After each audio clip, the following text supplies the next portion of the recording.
그렇게 작은 나라가 전쟁을 알아? 이렇게 큰 소리치던 남자가 있습니다. 이 남자는 사람들 앞에서 자신이 가진 전쟁에 대한 지식을 자랑하다가 얼굴이 시뻘개져서 내려왔다고 하는데요. 그 길로 자신이 뭘 실수를 했는지 찾아보다가 자신이 모르고 있던 역사에 대해 알게 되고는 큰 충격을 받았다고 합니다.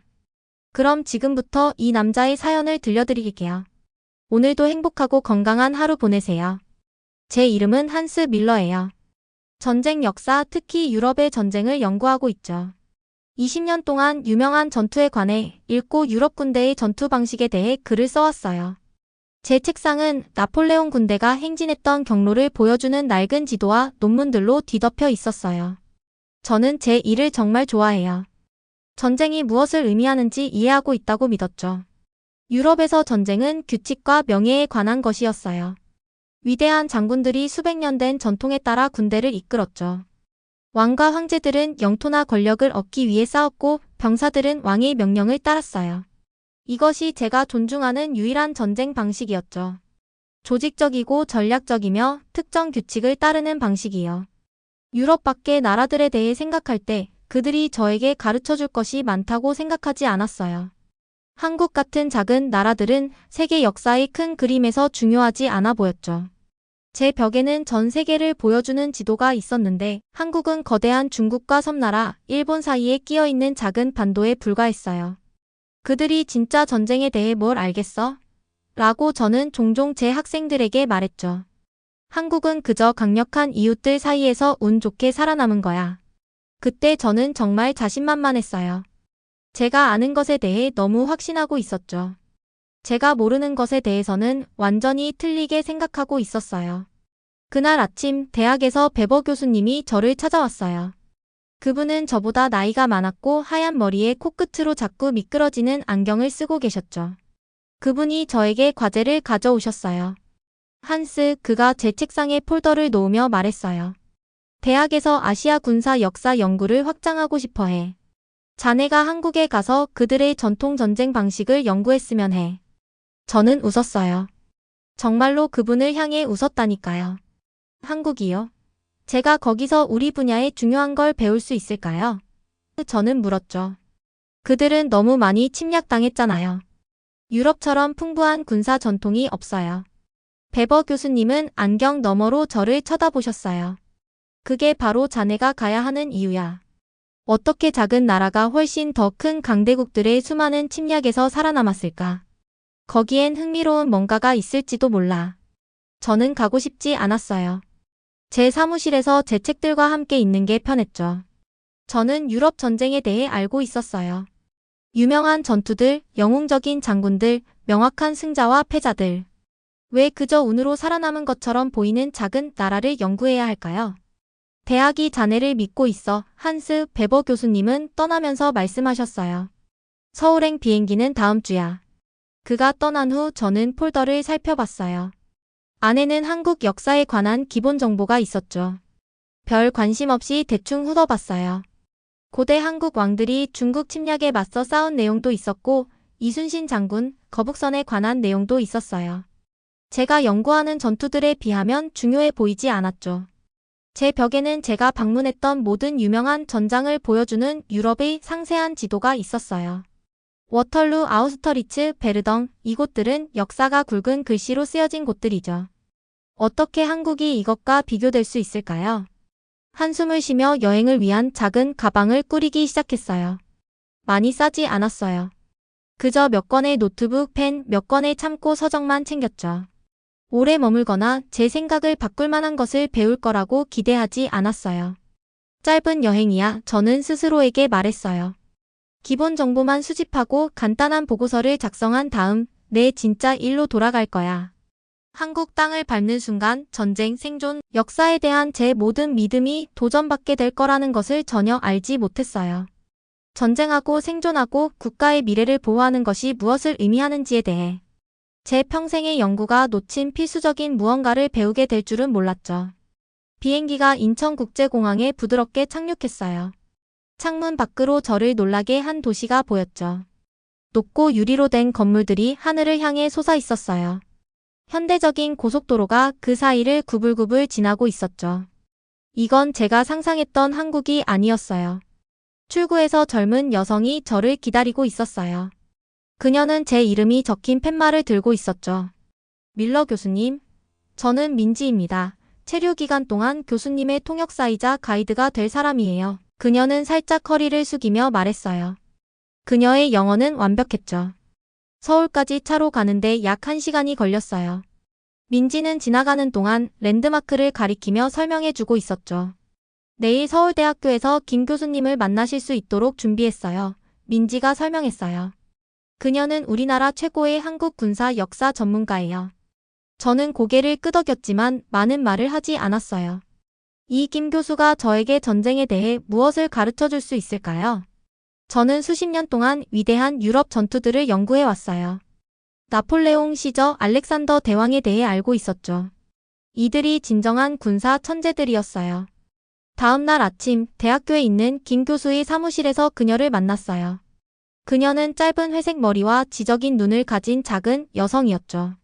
책장에는 베를린에 있는 제 사무실처럼 책들이 가득했지만 이 책들은 제가 읽을 수 없는 한국어 제목들이었어요. 한국에 오신 것을 환영합니다. 밀러 교수님, 그녀가 말했어요. 당신이 유럽 전쟁을 연구한다고 들었어요. 저는 고개를 끄덕이고 제 연구에 대해 말했어요. 유럽에서는 권력과 영토를 얻기 위한 방법으로 전쟁을 연구하죠. 그녀가 말했어요. 우리의 역사적 기록들을 보여드리고 싶어요. 한국 병사들이 자신들보다 10배나 큰 군대와 싸운 전투에 관한 문서들이 있어요. 단순히 방어한 것이 아니라 승리했죠. 저는 눈썹을 치켜 올렸어요.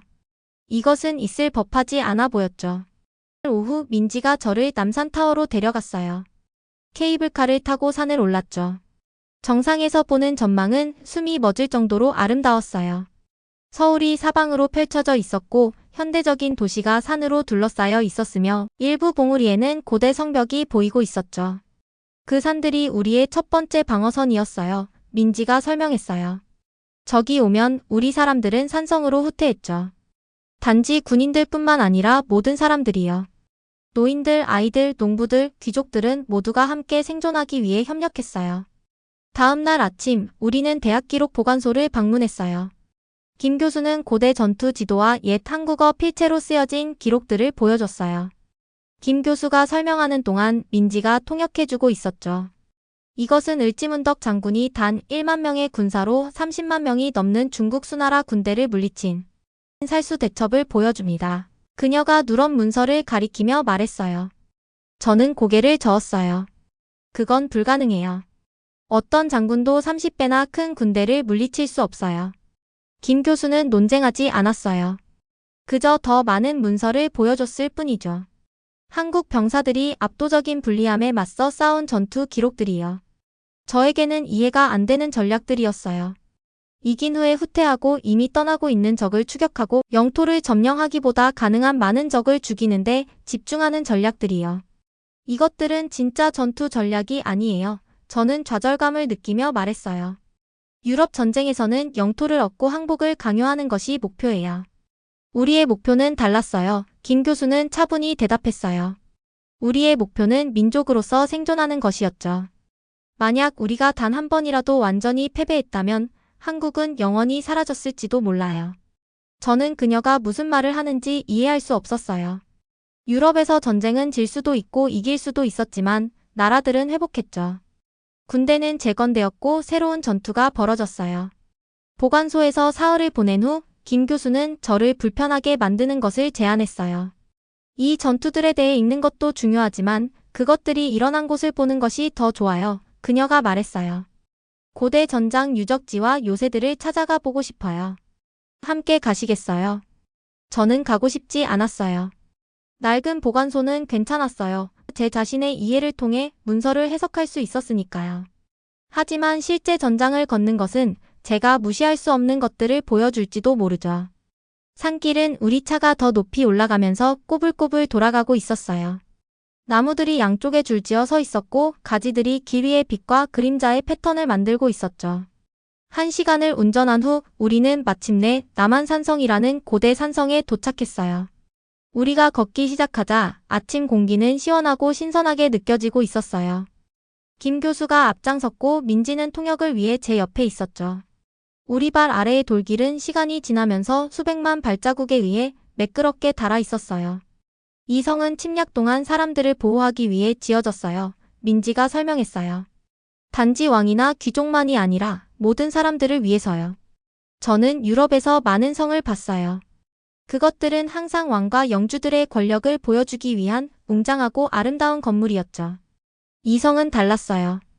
단순하고 실용적이고 거대했죠. 마이너스 수천 명의 일반 사람들을 수용할 수 있을 만큼 컸어요. 성벽을 따라 걸으면서 저는 성이 어떻게 산 자체를 보호에 이용했는지 알아차렸어요. 한쪽의 가파른 절벽은 적들이 올라오는 것을 불가능하게 만들었죠. 벽은 공격자들이 들어오려고 할 만한 곳에 지어져 있었어요. 설계의 모든 부분이 목적을 가지고 있었죠. 김 교수는 벽에 있는 작은 구멍들을 가리켰어요. 궁수들이 여기에 서 있었어요. 그녀가 말했어요. 각자가 많은 적들을 맞춰야 했죠. 화살을 낭비할 수 없었어요. 저는 구멍 중 하나를 들여다보기 위해 몸을 숙였어요. 보이는 전망은 적들이 올라와야 하는 아래 계곡을 보여주고 있었죠. 여기에 서 있는 궁수는 쉽게 반격할 수 없는 등반 중인 병사들을 쏠 수 있었을 거예요. 우리는 성 안의 넓은 공터에 도달할 때까지 계속 벽을 따라 걸었어요. 김 교수는 이곳이 공격 동안 사람들이 살았던 곳이라고 설명했어요. 군인들, 농부들, 귀족들, 아이들 마이너스 모두가 함께 머물렀죠. 유럽에서는 저는 말했어요. 귀족들은 성에 머물고 일반 사람들은 스스로 살아남아야 했어요. 김 교수는 고개를 끄덕였어요. 그것은 인구가 많은 나라들에게는 통할지도 모르죠. 한국은 아무도 잃을 여유가 없었어요. 생존을 위해 모두가 필요했죠. 우리는 몇 시간 동안 성을 탐험했어요. 저는 몇 달 동안의 식량을 보관하기 위해 만들어진 창고를 봤어요. 오랜 공격 동안에도 물을 제공하는 우물을 봤고 군인들이 활과 검으로 훈련하던 훈련장을 봤죠. 점심 식사 후 우리는 한국의 과거 무기들을 보관하고 있는 박물관으로 갔어요. 활들이 즉시 제 관심을 끌었죠. 그것들은 유럽의 활들보다 작았지만 화살을 더 빨리 쏘도록 설계되어 있었어요. 우리 활들은 금이나 멋진 조각으로 장식되지 않았어요. 민지가 설명했어요. 그것들은 아름다움의 대상이 아니라 생존의 도구였죠. 저는 한 활을 들어 그 무게와 균형을 느꼈어요. 그것은 실용적이고 치명적이 되도록 설계되어 있었죠. 좋은 한국 궁수는 유럽 궁수가 3발을 쏘는 시간에 10발의 화살을 쏠 수 있었어요. 김 교수가 말했어요. 힘보다는 속도가 더 중요했죠. 완벽한 한 발의 화살보다 여러 발의 작은 타격이 더 효과적이었어요. 다음으로 우리는 이순신 장군의 유명한 거북선 모형을 봤어요. 이 이상하게 생긴 배들은 적들이 올라타는 것을 막기 위해 쇠못으로 덮인 지붕이 있었어요. 대포는 여러 방향으로 발사할 수 있었죠. 이순신 장군은 해전에서 한 번도 패배한 적이 없어요. 김 교수가 자랑스러운 목소리로 말했어요. 그는 단지 10여 척의 자기 배로 수백 척의 일본 배들과 맞서고 있었죠. 어떻게 그게 가능한가요? 저는 물었어요. 그 숫자는 제게 말이 안 되었어요. 그는 언제 어디서 싸울지 선택했어요. 그는 조류와 바람을 이용했죠. 그는 각각의 배와 선원이 자신의 수많은 배를 물리칠 수 있게 했어요. 하루가 끝날 무렵 우리는 언덕 위에 서서 일몰을 바라보고 있었어요. 여기서 우리는 멀리 현대적인 서울 도시를 볼 수 있었고 주변에는 산들이 있었죠. 수천 년 동안 한국을 보호해온 바로 그 산들이요. 이제 이해하시겠어요? 김 교수가 조용히 물었어요. 왜 우리의 전쟁 방식이 달랐는지요? 저는 시원한 저녁 공기를 깊게 들이마셨어요. 한국에 도착한 이후 처음으로 제 안에서 무언가가 바뀌고 있다고 느꼈어요. 그날 밤 호텔 방에서 저는 잠을 이룰 수 없었어요. 계속해서 제가 본 것들에 대해 생각하고 있었죠. 유럽 전쟁에는 규칙과 전통이 있었어요. 그것은 전투에서 이기고 영토를 얻는 것에 관한 것이었죠. 하지만 여기 한국에서 전쟁은 완전히 다른 것을 의미했어요. 그것은 제가 이해하는 방식으로 이기는 것에 관한 것이 아니었어요. 그것은 가능성이 불가능해 보일 때도 당신의 사람들이 살아남도록 하는 것에 관한 것이었어요. 처음으로 저는 제가 전쟁에 대해 알고 있다고 생각했던 모든 것이 불완전할지도 모른다고 의심했어요. 아마도 여기서 제가 가능하다고 믿었던 것보다 더 많은 것을 배울 수 있을 거예요. 다음 2주는 저에게 모든 것을 바꿔놓았어요. 매일 아침 저는 더 많은 것을 배우고 싶어 열정적으로 일어났죠. 이 느낌은 새로운 것이었어요. 저는 여러 해 동안 연구에 대해 이렇게 흥분하지 않았거든요. 저와 김 교수와 민지는 도서관과 박물관에서 오래된 지도와 전투 계획을 보면서 긴 하루를 보냈어요. 우리는 더 많은 고대 요새와 전장을 방문했죠. 우리가 간 모든 곳은 제 오래된 생각에 도전하는 새로운 것을 보여주고 있었어요. 비 오는 어느 오후 우리는 책과 논문들에 둘러싸인 연구실에 앉아 있었어요. 김 교수는 역사를 통해 한국 침략을 보여주는 지도들을 펼쳐 놓았죠. 빨간 선은 중국군이 공격한 곳을 보여주고 있었어요. 파란 선은 일본의 침략을 표시했고 초록은 몽골의 공격을 보여주고 있었죠. 지도는 모든 방향에서 오는 이 색깔 선들로 덮여 있었어요. 2000년 동안 김 교수가 설명했어요. 한국은 훨씬 더 큰 군대를 가진 적들과 맞서왔어요. 중국은 수백만 명의 병사들을 보낼 수 있었죠. 우리는 단지 수천 명밖에 없었어요. 저는 주의 깊게 지도를 연구했어요. 유럽에서는 나라들이 보통 자기 크기와 비슷한 적들과 싸웠어요. 프랑스는 독일이나 영국과 싸울 수 있었지만 군대의 크기는 비슷했죠. 한국의 상황은 완전히 달랐어요. 어떻게 살아남았나요? 저는 물었어요. 그 숫자는 말이 안 돼요. 그녀는 오래된 전투 기록을 꺼냈어요. 그것은 5천 명의 한국 병사들이 5만 명의 중국 군대와 맞선 싸움을 설명하고 있었죠. 유럽식 사고방식에서 이 전투는 이미 패배한 거예요. 그녀가 말했어요. 하지만 결과를 보세요. 기록은 한국군이 1000명을 잃었지만 산으로 후퇴하기 전에 2만 명의 적군을 죽였다는 것을 보여주고 있었어요. 이것은 제 전쟁을 이해하는 방식에 맞지 않아요. 저는 인정했어요. 유럽에서는 당신이 후퇴했기 때문에 이것은 여전히 패배로 간주될 거예요. 저는 중요한 것을 이해하기 시작했어요. 한국 장군들은 유럽 장군들이 하는 방식으로 이기려고 하지 않았어요. 그들은 다른 목표를 가지고 있었죠. 침략이 너무 힘들고 비용적으로 맞지 않아서 적들이 포기하고 집으로 돌아가게 만드는 것이요. 다음 날, 우리는 사람들이 전통 한국 양궁을 연습하는 훈련센터를 방문했어요. 강사가 활을 어떻게 잡는지 보여줬죠. 그것은 제 손에 이상하게 느껴졌어요. 유럽 활보다 가볍지만 제어하기 더 어려웠죠. 너무 오래 조준하지 마세요. 강사가 조언했어요. 빨리 쏘고 그 다음 화살을 집으세요. 저는 그의 지시를 따르려고 했어요. 제 첫 번째 화살은 관역을 완전히 놓쳤어요. 두 번째는 바깥쪽 가장자리를 맞췄죠. 유럽 양궁에서는 저는 설명했어요. 우리는 완벽하게 조준하는데 시간을 들여요. 강사는 고개를 끄덕였어요. 그것은 시간이 있을 때 효과가 있죠.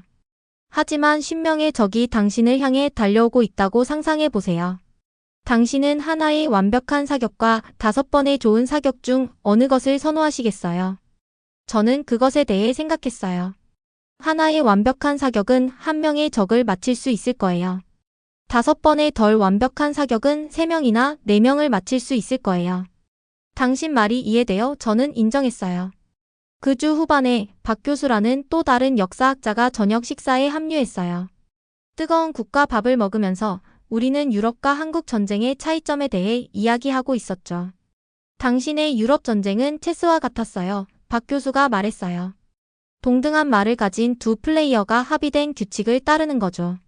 우리의 전쟁은 몇 개의 잘 배치된 돌로 눈사태를 막으려는 것과 같았어요. 한국 역사 기록에서 지휘관들이 종종 이미 후퇴하고 있는 적들을 추격하는 것을 읽었어요. 유럽에서 그것은 명예롭지 않은 것으로 간주돼요. 박 교수는 숟가락을 내려놓았어요. 적군이 당신 나라 전체 인구의 10배일 때 당신은 그들이 다시 모여서 공격하도록 내버려둘 여유가 없어요. 당신은 그들이 돌아오고 싶지 않게 만들어야 해요. 고대 전투 기록에서 저는 한국 장군들이 모든 것을 교환 비율로 계산했다는 것을 발견했어요. 얼마나 많은 한국인의 목숨을 잃고 얼마나 많은 적군을 물리칠 수 있는지요. 제가 배운 가장 놀라운 것은 한국 산성에 관한 것이었어요. 유럽 성과 달리 이 요새들은 단지 군사 건물이 아니었어요. 그것들은 전체 공동체 즉 군인들, 농부들, 장인들, 그리고 가족들이 침략 동안 함께 일했던 생존센터였어요. 모두가 역할을 가지고 있었어요. 민지가 하나의 복원된 요새를 걸으면서 설명했어요. 큰 아이들은 물을 나르고 여자들은 화살을 만들었어요. 싸울 수 없는 남자들은 무기를 수리했죠. 모두가 생존에 기여했어요. 어느 저녁 성벽에 앉아 일몰을 바라보면서 저는 마침내 김 교수가 저에게 보여주려고 했던 것을 이해했어요. 한국 전쟁은 전통적인 의미에서 전투에서 이기는 것에 관한 것이 아니었어요. 그것은 싸움이 끝난 후에도 여전히 세상에 한국 사람들과 문화가 있도록 하는 것에 관한 것이었죠. 저는 아래의 평화로운 계곡을 바라보며 그곳이 적군으로 가득 찬 모습을 상상해 보려고 했어요. 이 벽을 지은 사람들은 군사적 영광에 대해 생각하지 않았어요. 그들은 자신의 아이들과 손자들, 그리고 그들이 한국어를 말하고 한국 전통을 계속할 수 있을지에 대해 생각하고 있었죠. 전쟁 역사학자로서의 제 경력에서 처음으로 저는 학문적 관심을 넘어선 무언가를 느꼈어요. 한국에서의 마지막 주가 너무 빨리 다가왔어요. 가고 싶지 않았던 여행으로 시작했던 것이 이제는 끝내고 싶지 않은 여정이 되었죠. 가방을 싸면서 저는 이제 새로운 아이디어와 발견으로 가득 찬 제 노트북을 바라봤어요. 그것들은 더 이상 베를린의 제 책장에 깔끔하게 맞지 않을 거예요. 마지막 날, 김 교수는 수원의 화성 요새를 방문하자고 제안했어요. 아침은 밝고 맑았고 우리는 거대한 돌담을 따라 걷고 있었어요. 제가 한국 요새를 처음 방문했을 때와 달리 이제 저는 모든 것을 다르게 보고 있었어요. 각각의 돌, 각각의 감시탑, 각각의 화살구멍은 제가 마침내 이해할 수 있는 이야기를 들려주고 있었죠. 요새의 가장 높은 지점에서 우리는 멀리 현대적인 건물들을 볼 수 있었어요. 옛 한국과 새 한국이 나란히 존재하고 있었죠. 이 나라는 수천 년 동안 수없이 많은 침략에 직면했지만 여기 서 있었어요. 그냥 생존하는 것이 아니라 번영하고 있었죠. 독일로 돌아가면 동료들에게 뭐라고 말할 건가요? 김 교수가 물었어요. 베를린의 역사학자 동료들은 제가 한 달 전까지 가지고 있던 전쟁에 대한 같은 생각을 공유하고 있어요. 저는 그들에게 제가 군사 역사의 절반만 연구해 왔다고 말할 거예요. 그날 저녁 한국 동료들이 저를 위한 송별 만찬을 열었어요. 우리는 맛있는 음식을 먹고 오랜 친구들처럼 이야기를 나누고 있었죠. 제가 말할 차례가 되었을 때 저는 일어서서 테이블 주변의 얼굴들을 바라봤어요. 제가 세상을 보는 방식을 바꾼 사람들이요. 제가 한국에 왔을 때 저는 시작했어요. 저는 제가 군사 역사의 전문가라고 생각했어요. 저는 제가 전쟁을 이해한다고 믿었죠. 저는 틀렸어요. 제가 독일에서 세미나를 주최했을 때도 저는 자신 있게 제 이론과 역사적 지식을 자랑했어요. 그러나 지금 그때 일을 생각하면 무척 부끄럽습니다. 유럽에서는 우리의 힘을 보여주기 위해 아름다운 성을 지었어요. 당신들은 당신들의 미래를 영속해 나가기 위해서 실용적인 요새를 지었죠. 우리는 영광을 얻기 위해 정교한 전투 대형을 만들었어요.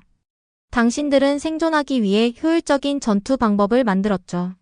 우리는 기사들 간의 명예로운 1대1 전투에 대해 글을 썼어요.